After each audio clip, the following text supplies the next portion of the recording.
Somewhere in a box in your parents' house, there's a photo of you as a baby. Maybe you're being held for the first time. Maybe you're crawling across a kitchen floor that doesn't exist anymore. You've seen this photo 100 times.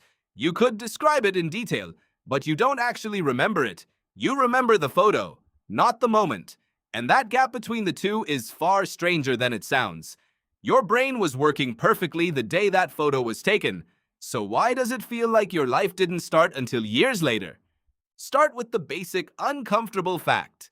Almost nobody remembers being a baby. Not the birth, not the first steps, not the first word. Most adults can't recall anything before the age of 3 or 4, and even those early memories tend to be fuzzy, more like fragments than films. This isn't because babies aren't paying attention. Newborns can recognize their mother's voice within days.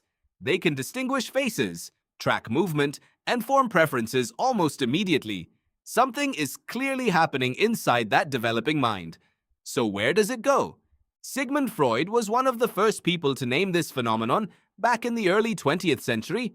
He called it infantile amnesia, and his explanation leaned heavily on repression, the idea that early memories tangled up in confusing emotions get pushed down and locked away. Modern neuroscience has moved past Freud's theory almost entirely, but the term stuck because the phenomenon itself is undeniably real, and it needed a name. So what's actually happening if it's not repression? Part of the answer lies in a small, curved structure deep in your brain called the hippocampus. Think of it as the part of your brain responsible for stitching individual moments into a coherent, retrievable story. It's involved in converting short-term experiences into long-term, explicit memories, the kind you can consciously recall and describe in words.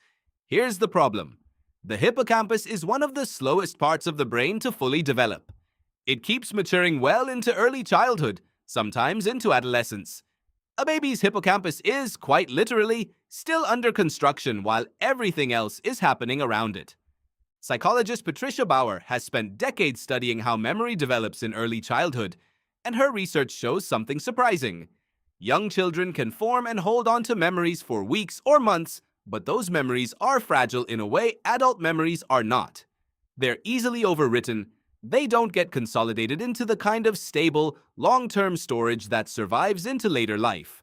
It's less like the memories vanish, and more like the shelf they were sitting on was never sturdy enough to hold them permanently. There's an even earlier piece of this puzzle, and it comes from a psychologist named Carolyn Rovey Collier, who ran a series of experiments with infants using a surprisingly simple setup. She would attach a ribbon from a baby's ankle to a mobile hanging above the crib. Babies as young as 2 or 3 months old quickly learned that kicking their leg made the mobile move, and they remembered that connection for days, sometimes weeks, when tested again. This proved something important. Babies are absolutely capable of learning and retaining information. What they lack isn't the ability to remember. It's the ability to remember in the specific way adults define memory as a narrated, retrievable, autobiographical story with a you at the center of it. That distinction matters more than it seems. There are different kinds of memory, and they don't all develop on the same timeline. Procedural memory, the kind that lets you ride a bike or tie your shoes without thinking about the steps, forms early and sticks around for life. Implicit memory, the kind that shapes preferences and reactions without conscious recall, is active almost from birth. But episodic memory, the kind where you can mentally travel back to a specific moment and say, "I was there, this happened to me," requires something more sophisticated. It requires a sense of self stable enough to be the main character of the story. And that sense of self takes time to build.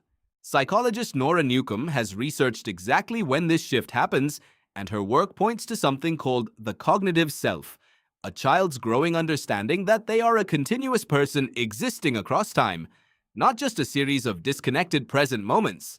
Before that sense of self solidifies, typically somewhere between ages 3 and 4, there's no stable you to attach memories to. The experiences are happening. They're just not being filed under a name yet. Here's where it gets even stranger. Language plays a bigger role in this than most people expect. Memory researchers have found that children's ability to talk about their own experiences, describing what happened, when, and how they felt about it, correlates closely with which memories eventually stick into adulthood. A toddler who doesn't yet have the words for yesterday or before or I felt scared has a much harder time encoding an experience as something with a beginning, middle, and end. Once language catches up, memory formation becomes more organized, more narrative, more like a story instead of a sensation. So infantile amnesia isn't really about forgetting. It's about a filing system that hadn't been built yet. Think about what that means for the earliest years of your life. You were there. You experienced joy, fear, comfort, frustration, all of it in real time. Your brain was absorbing an enormous amount of information about how the world worked, who was safe, what your voice sounded like, how gravity behaved. None of it vanished into nothing. Much of it got folded into the deep, wordless architecture of who you became, your instincts, your attachments, your gut reactions to certain sounds or smells. It just never got written into the kind of story you can pull up and narrate. There's a strange comfort hiding in that idea, if you sit with it. You are not missing years of your life. You are the product of them. The parts of you that flinch at loud noises, or feel calm near water, or trust certain kinds of voices without knowing why, those might be the fingerprints of experiences you'll never consciously access. Your earliest self isn't gone. It's underneath everything, structurally present in a version that predates language entirely. This also reframes something else. As an adult, memory feels like proof. If you can't remember it, some part of you assumes it must not have mattered. Or worse, that it didn't really happen the way anyone describes it. But infancy shows the limits of that assumption in the clearest way possible. Some of the most formative years of your entire life left almost no narratable trace, and yet they shaped your nervous system, your sense of safety, your default emotional settings, more than almost anything that came after. You'll likely spend the rest of your life collecting memories you can describe in detail. First days of school, first heartbreaks, small ordinary Tuesdays that stick around for reasons you can't fully explain. All of it stored by a hippocampus finally mature enough to hold on to a story. But underneath all of that stored footage is a foundation you can't see, built during years you can't recall, by a version of you that existed before you had the tools to remember existing at all. So the next time you look at that photo, the one of you being held for the first time, or crawling across a floor in a house that doesn't exist anymore, remember this. You don't need to recall the moment for it to have been real. It happened, it mattered, and it built the person standing here right now, quietly, wordlessly, one unremembered day at a time.